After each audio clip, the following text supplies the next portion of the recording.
శారదా చంద్రమౌళీసం రత్నగర్భగణేశ్వరం శంకరంచ ఋష్యశృంగేశం తుంగాం లోకగురూన్ భజే.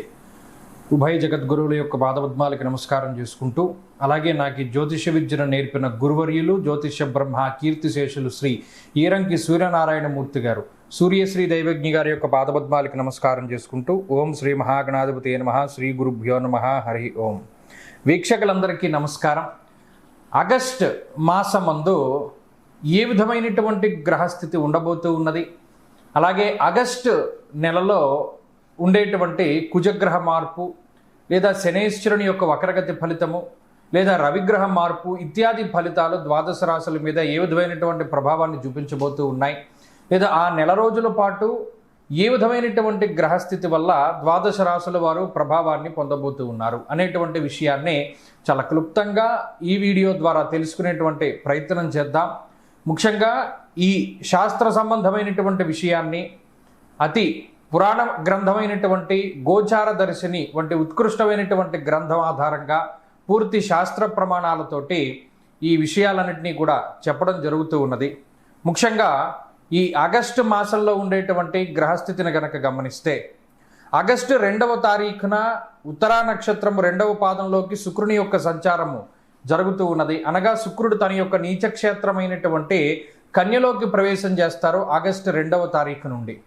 తదుపరి మాసం అంతా కూడా ఆయన అక్కడే సంచారం చేస్తారు.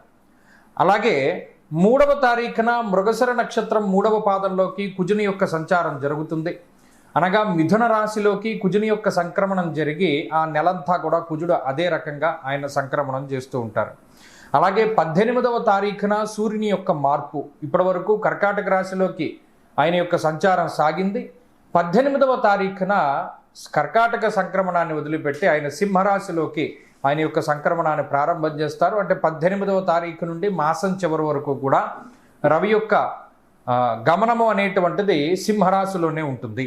ఆ తదుపరి మాసం చివరిలో 23వ తారీఖున మఖా నక్షత్రం 1వ పాదంలోకి బుధుని యొక్క సంచారం జరుగుతుంది. అంటే ఈ మాసంలో చాలా రోజుల పాటు కర్కాటక రాశి అందే సంక్రమణం చేసినటువంటి బుధ గ్రహము నెలాఖరులో 23వ తారీఖున సింహంలోకి మారతారు. అయితే ఈ మాసంలో గురుడి యొక్క స్థితిగతులన్నీ కూడా కర్కాటక రాశిలోనే ఆయన యొక్క సంక్రమణం సాగుతూ ఉన్నది కాబట్టి ఫలితాలన్నీ కూడా అక్కడి నుండి తీసుకుంటాం. అలాగే శనేశ్వరుని యొక్క స్థితి వక్రగతిలో ఉన్నది. ఆయన మీనరాశి యందు వక్రించి సంచారం చేస్తూ ఉన్నారు. ఆ ఫలితాలను దృష్టిలో పెట్టుకోవాలి. కుంభరాశి యందు రాహు ఉన్నారు. అలాగే సింహమందు కేతుగ్రహం ఉన్నటువంటి పరిస్థితుల్లో ద్వాదశ రాశులపైన ఈ గ్రహస్థితి ఆగస్టు మాసమందు ఏ విధంగా ప్రభావాన్ని చూపించబోతూ ఉన్నది. మరీ ముఖ్యమైనటువంటి విషయం, ఆగస్టు మాసంలో మనకి అనగా భారతదేశానికి ప్రత్యేకించి కనబడేటువంటి గ్రహణములు కానీ లేదా మరి ఏ ఇతరమైనటువంటి దుర్నిమిత్తములు కూడా కనబడడం లేదు. కావున ఎటువంటి గ్రహణ నియమాలు కూడా మనం పాటించవలసినటువంటి అవసరం లేదు. ఈ విషయాలను కూడా మనం దృష్టిలో పెట్టుకోవాలి. ఇక ఫలితాల విషయాన్ని మనం చూద్దాం. ధనురాశి వారికి ఆగస్టు మాసం ఫలితాలను కనుక మనం పరిశీలనం చేస్తే, శనేశ్వరుని యొక్క వక్రగతి దాని మీదే దృష్టి ఉంటుంది. అటు తృతీయమందు రాహువు, శనేశ్వరుని యొక్క వక్రస్థితి, ఇవి రెండు కూడా పర్వాలేదు, మధ్యస్థమైనటువంటి ఫలితాలను ఇవ్వడాన్ని గమనించవచ్చును. ఇప్పటి వరకు యోగించినటువంటి కుజుడు ఆయన 6వ స్థానం నుండి 7వ స్థానానికి వెళ్ళిపోయారు. ఆయన తాలూకు అనుగ్రహం లేదు. అలాగే అష్టమంలోనే రవి, గురు, బుధులు వీరందరూ కూడా ఉన్నారు. శుక్రగ్రహం కూడా అనుకూలంగా లేదు. అంటే దాదాపుగా గోచారంలో ఫలానా గ్రహం అనుకూలంగా ఉంది అని చెప్పడానికి సావకాశం లేదు. ఎప్పటి వరకు దాదాపుగా 18వ తారీఖు దాటిన తర్వాత మరలా రవి 9లోకి వెళతారు. 9లో కూడా రవికి అంత అనుకూలత లేదు. ఏమంటే ఈ అన్ని ప్రతికూలంగా ఉన్నాయని చెప్తున్నారు ఏంటంటే, మిగతా వాళ్ళు ఏమో అలా ఉన్నాయి ఇలా ఉన్నాయని చెప్తూ ఉన్నారని ఇక్కడ ప్రమాణపూర్వకంగా మనం తీసుకోవాలి. సప్రమాణంగా మనం గోచారాన్ని చూసినప్పుడు అర్ధాష్టమ శని వక్రించడం వల్ల అదేం పెద్ద ప్రయోజనం ఏమీ కలగదు. ఎందుకంటే తినబోతూ రుచి ఎందుకు అన్నట్టు ఇది మీకు తెలుస్తుంది. కాకపోతే ఉన్నది నేను చెప్పేస్తున్నాను సంక్షిప్తంగా.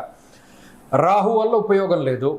కుజుడు యోగించే గ్రహం కాస్త 6లో ఉన్నాయని సప్తమంలోకి వెళ్ళిపోవడం వల్ల ఇప్పటి వరకు ఉన్న మానసిక బలమో లేకపోతే ఇప్పటి వరకు ఉన్న ధైర్యమో అది కూడా కొంత తగ్గిపోతూ ఉంటుంది. దేనివల్ల అనేది తెలియదు. పోనీ ఫలానా వాడు మనల్ని భయపెడుతున్నాడా అంటే కాదు, ఉత్తినే తగ్గిపోతుంది. ఎక్కడికైనా వెళ్ళడానికి భయపడతారు, 10 మందిలో మాట్లాడడానికి భయపడతారు, లేదా ఏదైనా ఒక ఒపీనియన్ చెప్పడానికి భయపడతారు. దానికి కారణం అన్నది ఏది ఉండదు. కమ్యూనికేషన్ వ్యవస్థ మీద అది ప్రభావాన్ని చూపెడుతుంది. ఎవరితో మాట్లాడడానికి పెద్ద ఇష్టపడరు.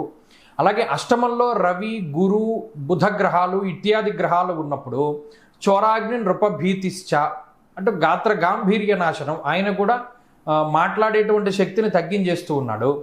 అలాగే దుర్దోష శత్రు సంవాదో గమనం వ్యధ, ప్రయాణాలు చేయడం వల్ల అలసిపోవడం, అనవసరమైన ఖర్చులు పెట్టడం, అరే మనం ఇది అనవసరంగా చేశాము అనేటువంటి భావన మనకి ఏదైనా పని చేసేసిన తర్వాత కలుగుతూ ఉండడం ఇత్యాది విషయాల ద్వారా ఈ మాసంలో అంత బలం లేదు అనేటువంటి విషయాన్ని సరే యథావత మీరు చూచాయిగా మనం గుర్తుపెట్టుకోవాల్సింది ఏంటి అంటే మాసంలో బలం లేదు. మరి ఏం చేయమంటారండి, మా ధనురాశి వాళ్ళ మీద గ్రహాలు పగబడుతున్నాయి కదా అని అంటే, ఒక్కొక్కసారి కాలం కొంత వ్యతిరేకంగా ఉన్నప్పుడు అరటిపండు తిన్నా పన్నీర్ ఇవ్వబోతుంది, దానికి ఏం రీజన్ ఉండదు. ఇది గతంలో కూడా మనం చెప్పుకున్నాం.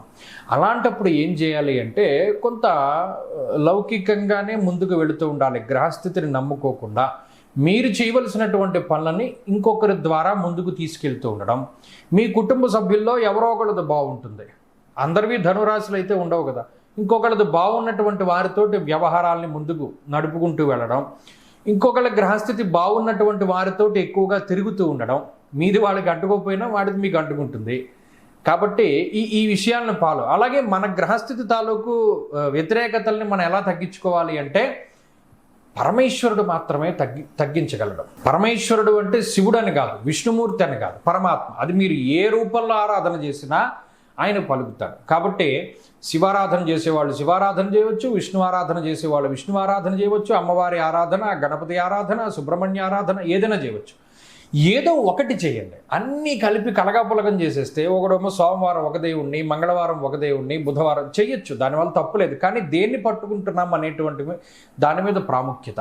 మీ గ్రహస్థితికి సరైనటువంటి దైవం ఎవరు అంటే చక్కగా లక్ష్మీ నరసింహస్వామి వారి యొక్క ఆరాధన చాలా మంచిది.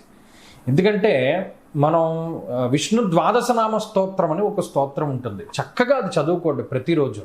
అప్పుడు ఎక్కడెక్కడ ఏ రకంగా పరమాత్మని ధ్యానించాలో అందులోనే చెప్పేస్తారు. విష్ణు ద్వాదశనామ స్తోత్రము అది చదవండి. ధనురాశి వారికి ఈ మాసంలో ఆ గ్రహస్థితి నుండి బయటపడడానికి అది చాలా గొప్పగా ఉపయోగపడుతుంది.